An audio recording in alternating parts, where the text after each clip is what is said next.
नारी और पुरुष के चरित्र पर कबीर साहेब का दृष्टिकोण बड़ा गूढ़ और निर्मल है। वे किसी एक पक्ष की नहीं, बल्कि सत्य की बात करते हैं। कबीर कहते हैं, नारी हो या पुरुष, दोनों ही उसी परमात्मा की शक्ति से उत्पन्न हुए हैं। दोनों में वही चेतना, वही आत्मा निवास करती है। लेकिन जब मनुष्य देह के मोह में पड़ जाता है, तब वो अपने सच्चे स्वरूप को भूल जाता है और फिर स्त्री पुरुष के भेद में उलझकर अपने भीतर की दिव्यता खो देता है। कबीर कहते हैं, नारी निंदक मत बनो, नारी जी से सब होए। नारी से ही नर उपजे, धर धर मूरख कोय। इसका गहरा अर्थ है कि संसार का आधार ही नारी है। जन्म की द्वार वही है, पालन की करुणा वही है, प्रेम की ममता वही है। इसलिए जो नारी का अपमान करता है, वो वस्तुतः सृष्टि के संतुलन का अपमान करता है। लेकिन कबीर यहां केवल स्त्री की महिमा नहीं गाते, वे पुरुष को भी चेताते हैं कि यदि उसका मन विषयासक्त है, यदि वो केवल शरीर के आकर्षण में भटकता है, तो वो भी पतन की ओर जा रहा है। कबीर कहते हैं कि नारी और पुरुष दोनों का चरित्र तभी उज्ज्वल होता है जब वे अपनी देह नहीं, बल्कि आत्मा को पहचानते हैं। जिस दिन पुरुष नारी में आत्मा को देख लेगा और नारी पुरुष में ईश्वर की झलक देख लेगी, उसी दिन समाज में समता, मर्यादा और पवित्रता का जन्म होगा। कबीर का संदेश स्पष्ट है। चरित्र वो नहीं जो दुनिया दिखावे के लिए बनाता है, चरित्र वह है जो भीतर की पवित्रता से जन्म लेता है।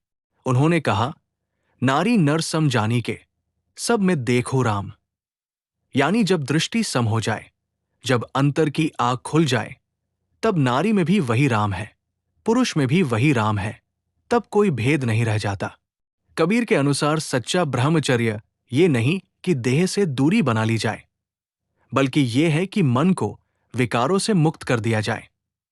जब दृष्टि पवित्र होगी, तब स्पर्श भी पवित्र होगा, वाणी भी पवित्र होगी और जीवन भी पवित्र होगा। नारी पुरुष दोनों की गरिमा तब तक सुरक्षित नहीं हो सकती जब तक दोनों आत्मिक रूप से जागृत न हों। इसलिए कबीर का ये संदेश युगों युगों तक प्रासंगिक है। नारी को देवी समझो पर उसके शरीर में मत उलझो, पुरुष को समर्थ समझो पर उसके अहंकार में मत उलझो। दोनों एक दूसरे के पूरक हैं, विरोधी नहीं। जैसे सूर्य और चंद्रमा मिलकर संसार में संतुलन बनाते हैं, वैसे ही नारी और पुरुष मिलकर सृष्टि का सौंदर्य रचते हैं। जब तक ये एकता आत्मिक नहीं होती, तब तक कोई समाज, कोई धर्म और कोई संस्कृति पूर्ण नहीं होती। कबीर अंत में यही कहते हैं, मनुष्य वही जो मनुष्यत्व को समझे, जो दूसरों में ईश्वर को देखे। यही सच्चा चरित्र है, यही नारी पुरुष का परम धर्म है। कबीर साहेब जब नारी और पुरुष के चरित्र की बात करते हैं, तो वे किसी एक पक्ष को ऊंचा या नीचा नहीं ठहराते, बल्कि उस गहराई को उजागर करते हैं जहां नारी और पुरुष का अस्तित्व मिटकर केवल आत्मा रह जाती है। वे कहते हैं, नारी नर एक जो, एक जोतन दो देह, एक रस सब सागर भरे, एक ज्योति किनेह। अर्थात दोनों का मूल एक ही है, अंतर केवल रूप और व्यवहार का है। शरीर चाहे नारी का हो या पुरुष का, भीतर वही आत्मा, वही परम ज्योति धारण किए हुए है। लेकिन जब मनुष्य देह के स्तर पर जीता है, तो वो चरित्र को भूलकर कामना और मोह के जाल में फंस जाता है। कबीर बार बार चेताते हैं कि जो केवल देह को देखता है, वो भ्रम में है, क्योंकि देह तो नश्वर है, सच्चा सौंदर्य तो आत्मा में है।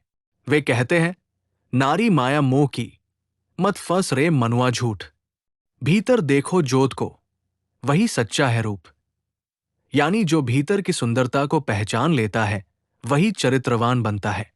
बाकी सब दिखावे की मर्यादा मात्र है। चरित्र वह नहीं जो लोग देखते हैं, बल्कि वह है जो परमात्मा देखता है।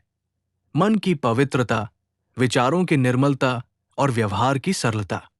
कबीर के लिए नारी केवल शरीर नहीं, वो शक्ति है, वो करुणा है, वो सृष्टि की रचना का माध्यम है। वे कहते हैं, नारी बिना नर अधूरा, नर बिना नारी निष्फल। दोनों मिलकर बने सृष्टि, दोनों ही परम अचल।